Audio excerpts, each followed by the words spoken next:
1 cactus, 2 cacti. Doing this video to actually cover how to pluralize using the sound I.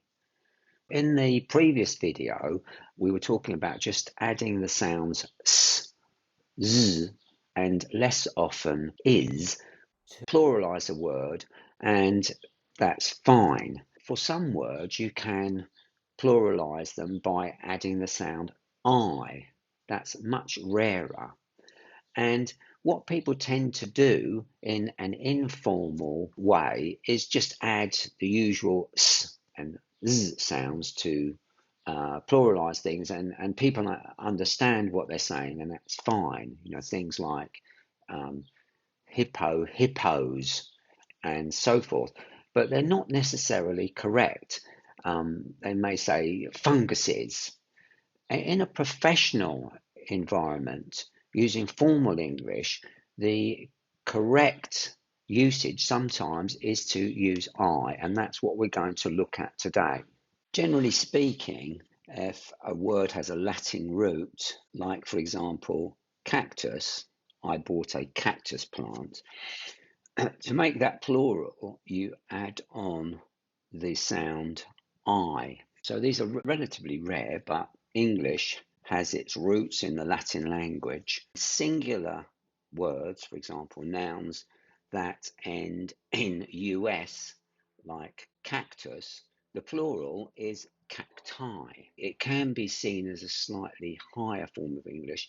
The reason being, in common usage of English, people will just add z or s on the ends of words. They may say a word like hippopotamuses. And because people say hippopotamuses, which not only is quite difficult to say, it's also not correct. It's not actually correct. The singular is hippopotamus. Look, there's a hippopotamus. Oh, there is a hippopotamus there. No, not really. And the plural is hippopotami. Sometimes they extend these rules and they get them wrong.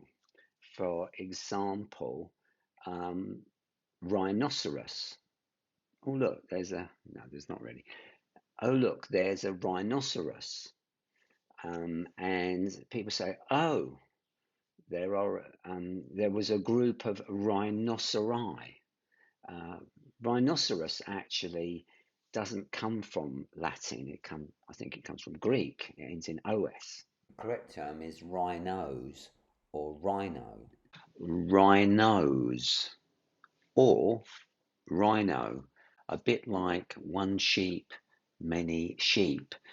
You can have one rhino or many rhino, or look, there's lots of rhinos. It's not a Latin word. There are a number of examples, particularly to do with animals that have been labelled and categorised using Latin labels in a proper classification. And also in medicine, these types of words are used quite frequently, so it's good to understand them. Examples from the plant world of pluralising using the sound I on the end of the words would be something like hibiscus, one hibiscus, several hibisci. Also, as we said before, cactus, cacti. There are many different types of cacti. Fungus, singular, fungi, plural. Because of the Latin nomenclature, the classification and labelling of them in Latin can use this rule of adding the sound I to pluralise the noun. Many living things, for example, octopus, platypus, hippopotamus, they're pluralised with octopi, platypi, hippopotami. These are the correct plural terms to describe those groups. The same applies for other living things. For example, a virus or bacteria. So the plural of virus is viri. Viri. We hear a lot of talk about viruses these days with the COVID-19 virus, which gets into the mucous membranes in the mouth and throat, etc. And the same applies for mucus. One type of mucus, several types of muci. Then we have bacterias, Staphylococcus, and many of those would be staphylococci.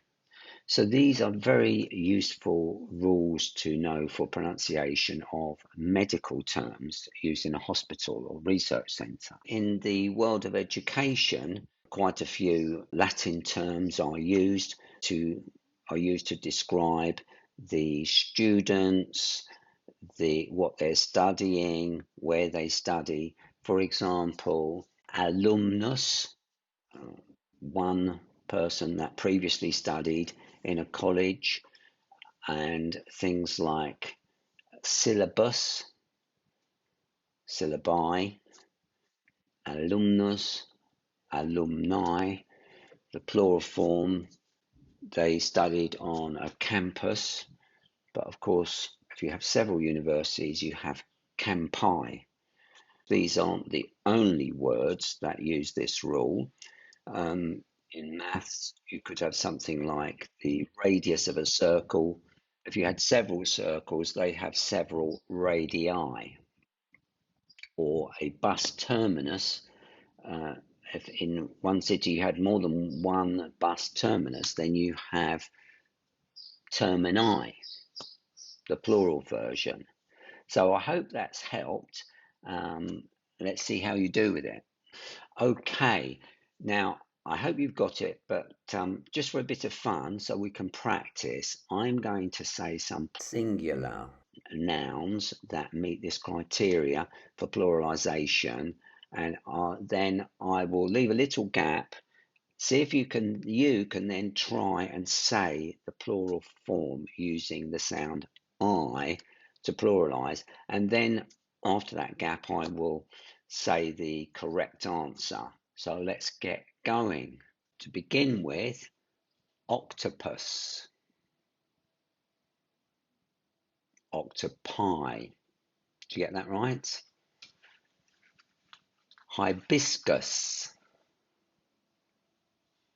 hibisci. Syllabus, you getting the idea? Syllabi. Alumnus, alumni or alumni. Campus, campi. Streptococcus, streptococci. Hippopotamus, hippopotami. Rhinoceros, rhino or rhinos. Octopus, octopi. Virus, viri. Mucus, muci. Fungus, fungi. Cactus, cacti. Well, I hope today's video has helped you. Please do click on the bell to get notifications and click on the like button. Hope to see you soon.